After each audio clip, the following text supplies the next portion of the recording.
ആമേൻ, ആമേൻ.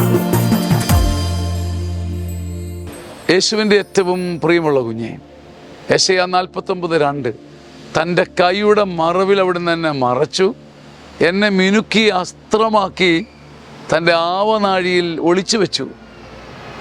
തൻ്റെ കൈയുടെ നിഴലിൽ എന്നെ മറച്ചു. അഥവാ ഞാൻ കുറച്ചു കാലം മറയ്ക്കപ്പെട്ടു. അതെനിക്ക് രക്ഷയായിരുന്നു.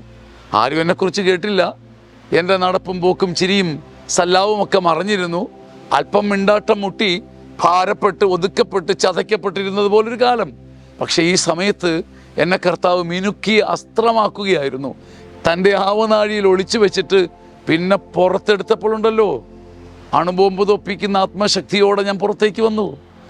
മറഞ്ഞിരുന്നപ്പോൾ, മറയ്ക്കപ്പെട്ടപ്പോൾ, ഒതുക്കപ്പെട്ടപ്പോൾ അവിടുന്ന് എന്നെ മിനുക്കി അസ്ത്രമാക്കി. തൻ്റെ കൈനിഴലിൽ മറച്ചു വെച്ചു, എന്നെ മിനുക്കിയ അസ്ത്രമാക്കി. മിനുക്കിയ അസ്ത്രമാക്കാൻ ഇടയ്ക്ക് ദൈവം നമ്മളെ മറയ്ക്കും. അപ്പോൾ ഭയപ്പെടേണ്ട. ആമേൻ, ആമേൻ, ആമേൻ.